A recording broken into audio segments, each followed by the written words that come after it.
What was that? What? What's that sound? Where? It's aliens and they're living in your town. Damn. They have arrived. What? They're all around. So many aliens living in your town.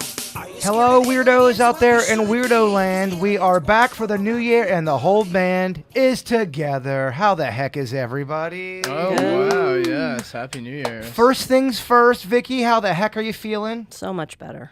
Okay. So much better. You're glowing. You look great. I love your jean jacket. Thank you. I'm a big jean jacket fan, by the way. I don't know if y'all are. Canadian tuxedo? Now, that's different than the jean jacket. It is. The Part of it. The Canadian tuxedo, I like that look. I like a jean jacket. I like the jeans downstairs.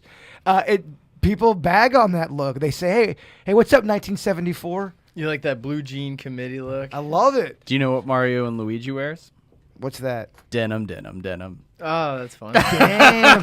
So you're going to come here on a Thursday that's known for Denny's joke jury and try to out-joke Denny's? That's good. Wow, Beckett. The ball's on this guy, huh? It was topical. It was topical. I couldn't resist. Beckett loves jokes, man. I do. He low-key loves jokes. Life's too short not to love jokes. I agree.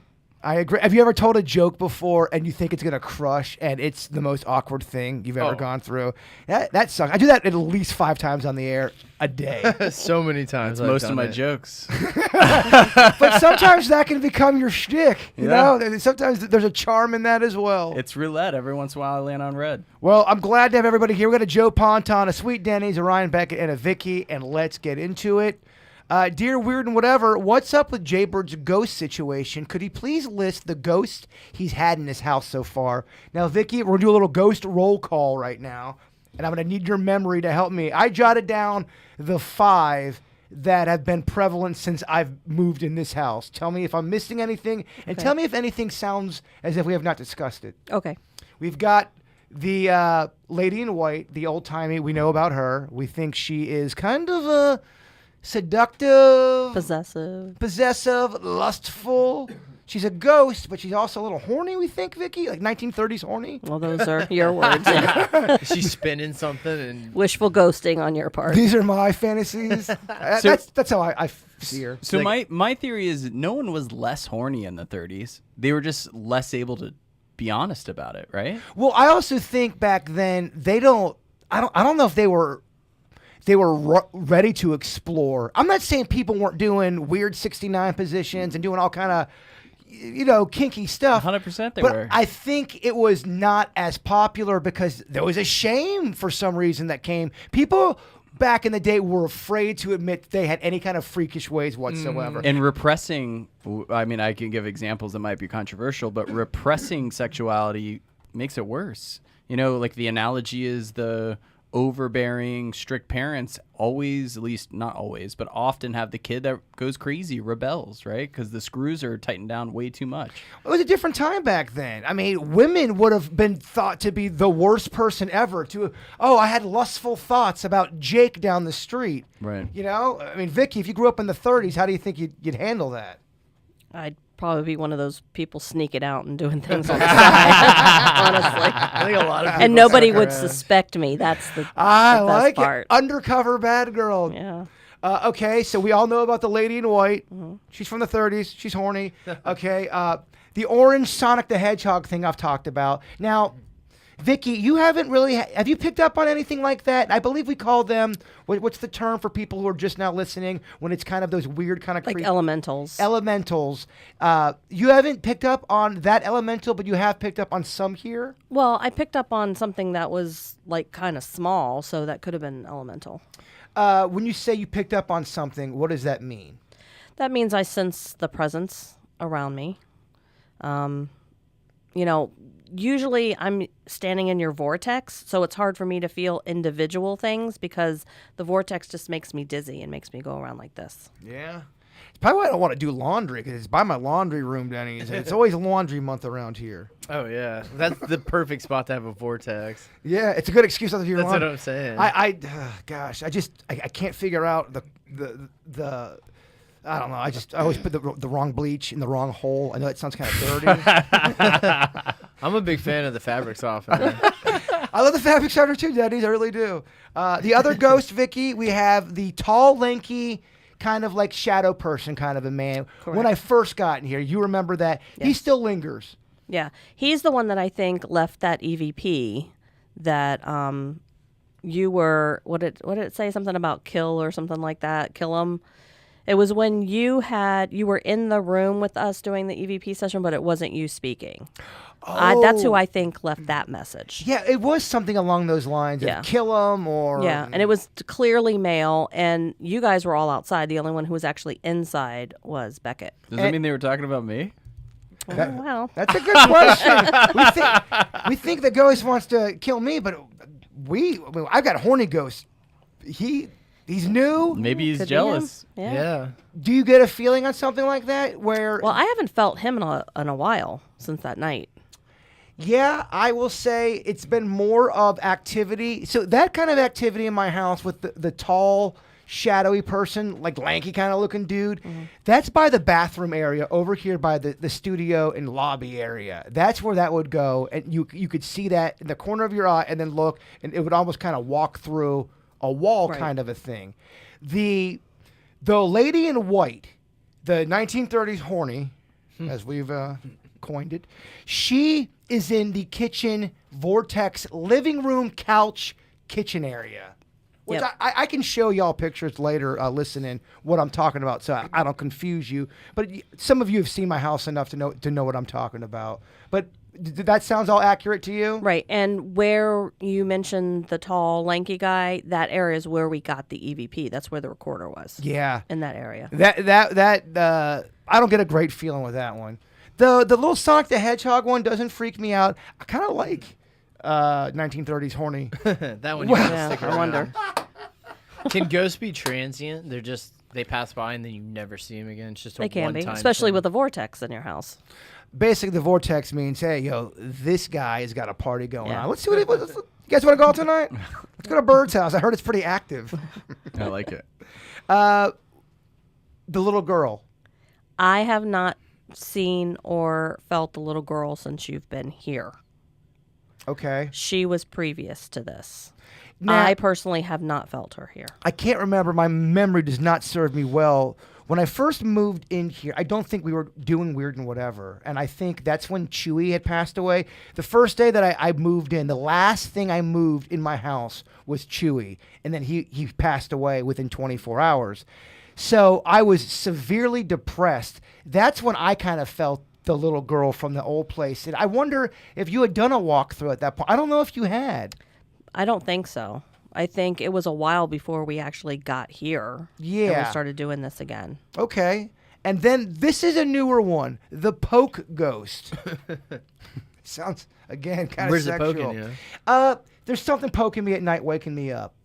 And it feels like it's somebody kind of tickling me or poking my rib area. And it does wake me up. It feels like there's a presence there. That's newer, Vicky. Okay. And the one that you missed was the one in the corner behind your table, the one that was tilting its head, watching. Watching me, right? Well, watching anybody that's around. But typically, Beckett. That one out of all of them, that one sounds the most horrifying. The one Yeah. that just Definitely. that's the lurks. one that I'm not sure is human. That's the... It could be an elemental. It could be that it's just not letting me know that it is actual human, but it's very curious. He seemed okay though. He didn't seem violent or angry, more curious than anything else. a dude. I think of elementals as masculine. That doesn't mean they are. That's just the way I think of them. I've never referred to an elemental as a female. Am I a sexist pig for saying that it was a dude? No, I mean, they probably don't even have, maybe they don't even have gender. I don't know. I just think of them more in a masculine sense. Look at that, Denny's. What a concept that is. A planet, no gender. Thoughts? Yeah, I mean, I can see that. Water sprites, I think, would have more of a feminine feel, but you're right. I mean, they probably are genderless if they're just energy. Denny's, you've been here a lot here at Sasquatch Recordings, the North Campus. Still, Yes. no kind of paranormal experience of sorts? I haven't, but I mean, I'm usually here when there's commotion. I mean, it's not necessarily just. You're making it sound like a Netflix finale series. I'm just saying, I'm either here with company or we're working on something, so it's not necessarily I'm in a But does that observing state. does that have anything to do with are ghosts more active, or does it not even matter? Let's say I am having a party, or me and Denny's are working on a song. There's activity. Is that when ghosts do show their face, or do they kind of like it when I'm alone, a little vulnerable, a little tired, little in my own head, if you will? Well, it would be more difficult to get someone's attention when there's so much stuff going on.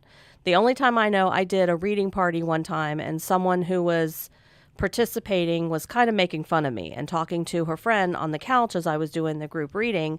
And there were several people at the house. And when she went into the kitchen, she had this glass of red punch. And all of a sudden that thing went flying off the counter because she pissed off the female spirit that was in the house. Yeah. Because she was making fun of me. And so that's the only time that I ever saw like this big display where there was a group of people. And then a spirit actually did something. My townhouse back in the day, we're talking about the first townhouse where I lived at, where me and you first became friends. That was where the unsolved murder above me, it's still a cold case, by the way. We should highlight that Yes. case. Still no answers. But during that time period, there was something on my wall that flew off. Flew off. Now, some people would say that's demonic. Does it have to be demonic to throw shit off the wall, or could you just be a pissed off ghost? You could be a pissed off ghost. The only time that you may look at it being, air quote, demonic is if they moved your refrigerator. Like if it's something super duper duper duper heavy, that is not likely to happen with a human spirit. So something flying off the wall, something knocking over, definitely could be human. Beckett, we're talking refrigerators being moved, elementals, different species, different ghosts-like thoughts. It's interesting. I assume in a Hollywood movie, maybe not always, but they have some kind of consultation on what is thought to be true or not true in the paranormal world. What was that Bill Cosby movie that had the ghost thing? It was called Rudy. 'Cause it wasn't Ghost. It was something. Was it Ghost Dad? It was Ghost Dad. Ghost Beckett, Dad. that's one of the worst. It's a terrible movie. Right, but the reason I bring that movie up is I haven't thought of that movie in so long. the reason I brought that up. There were certain things that he was learning as a ghost. Like originally, like his foot went right through the front deck, and then he had a certain ability to kind of move things and not move things. I don't know. It's interesting. It's almost like, again, Denny's and I are more on the energy. It's almost like if they're demonic or like the strength of the energy, they have more strength as a spirit, if that makes sense, to move things, And anger and fear are the two strongest emotions you have in terms of energy, right? Just ask Terry Silver from Cobra Kai. It's interesting. But yeah, they feed, especially something that's more negative, it's going to feed off of fear and anger. Like I used to joke, there's no such thing as a happily haunted house because usually spirits, negative spirits in particular, are drawn to dysfunction. So in a house, if there's not basic dysfunction, they have a harder time surviving. They want to go to the house that has spousal abuse. They want to go to, houses where there's all this stuff going on because to them it's like a big giant buffet because they got so much to feed off. But if they go to the perfect little, family down the road out of a Norman Rockwell painting, they're going to fizzle out because there's not enough energy. It's so weird that they targeted me. I don't know why I don't know. they would think I'm Is that a double? dysfunctional. I have no idea why the spirit world would come after a man like me. It's a buffet. Oh, get in there, my man. Okay, Vicky, thank you. I'm going to do a little Ask Vicky, though. Okay. Ask Vicky. Dear Weird Whatever, has there ever been a ghost that did not leave you alone? Like in the movie Ghost, kind of pestering you? The only ones that ever pestered me is one night I gave a reading for Bobby Joe's sister. And her grandmother and somebody, I think their grandfather or Uncle Sammy or something, had come through. And that entire night, Grandma was on one side of my bed and Uncle Sammy was on the other side of the bed talking the entire night to me. That's the only time specifically I can remember that. Okay, I love it. Yeah, I don't know if the good people who listen to the podcast or the chat room, if you guys have not seen the Patrick Swayze movie Ghost, I do recommend it. I think it's a great movie. Have you ever seen that, Beckett? Yeah, it's been a long time though. Denny's, you a fan? Oh yeah, I like the ending scene where they have the animated ghost carrying him off. Hey, look, for the 80s, not that bad. It wasn't that bad. You had the guy on the train that yells, and he teaches, kind of like you were talking with your Ghost Dad reference, how he kind of teaches him how to interact with the real world. Yeah, I love it. Ghost, that's my recommendation. I hope you all watch it. Ask Vicky, does Vicky believe that it's possible to raise somebody from the dead? If you really put your intention to something and you really are saying, I'm gonna get the hair and I'm gonna do the potions or whatever, is there anything that you've experienced where you can raise somebody from the dead? There's nothing that I have experienced. What you may raise is something darker or demonic that's going to fool you into thinking that you've raised that person. Do we ever think there'll be a time where zombies is a legit problem? I know that sounds like a stoner question, but look, man, all that shit you thought, oh, they're never going to do this and they're never going to do that. Some of that stuff back in the day and the movies we watched as kids are now starting to really happen in real life. I ask, Oh, yeah. zombies, is it possible? Yeah, I mean, I think I with hope not. any sort of bioweapon. Where you could develop something and it So are you it makes saying people, it could bring the dead back. Oh, So bringing- brains. people back from the dead, kind of like the Night King from Game of Thrones? Some kind of Where you version. bring things out of the ground and use them as an army. Just where you're able to take a dead body, they're completely dead, deader than anything's don't ever been know. dead before, and then you bring it back to life. And I'm not saying if Beckett dies and we bring him back to life, I can't guarantee it's regular Beckett. It could Yeah, be yeah. zombie Beckett. I don't know. Is it even possible in the future? I don't think so. It's hard for me to get there. It's hard for y'all to it's get tough. there. So if it was a zombie in the sense that you got gassed with something and then your brain's broken down to the basic functions, you turn into that type of zombie where Right. you're just mindless aggression You went from alive right into that state. with conscious and stuff. Now you're just a mindless, aggressive vessel. Or some crazy virus or something like that. But the yeah. main factor of that equation is you're still alive. You Yeah. were alive and now you've been degraded. Yeah. Joe Ponton from the cheap seats back there. Can the zombies in the future, is it possible? I don't think so. All right. Chat room, let me know. So necromancy's magic, using magic to reanimate the dead. Right. So that's the only time I ever hear of it. I mean, except for Frankenstein. I mean, it's something people have talked about since the beginning of time. Oh, is bringing yeah. back the dead. We're talking Anakin Skywalker days. Monkey's paw, one of the wishes to bring back the dead, and they come back as a zombie. I would love to be able to fast forward just 5,000 years from now to see what planet Earth is like. Would that not be? Would you want to see that, or would that fuck you up a little bit mentally to know what's in the future? Both. I think Do both. you do it? Do you look? You get If given the opportunity? You have an hour to look through the internet of what the world really would be like in 5,000 years from now. Do you do it, or are you too scared to do it? Do it. Vicky? I'd do it. I'm too curious. I would do it. So what? You can see it. Yeah, you basically you'll get you have an hour, and in Oh, that heck hour yeah. you'll get a vibe of what's going For on. sure. How How far in the future? 5,000 years from now. Oh wow. Yeah, it doesn't even affect your great grandchildren. So No, you're it fine. doesn't, but it just shows you where this is all heading. What if you go and it's just dust? Or it's different creatures and it's all kind of It's like weird. fly people. There's 15-foot lizard people. Yeah, that'd be terrible. You could maybe bring something back in terms of mentally and become phenomenally successful, wealthy because you saw It's what they were so doing in the far. future. It's so far though. 5,000 years is Like other far life beyond. does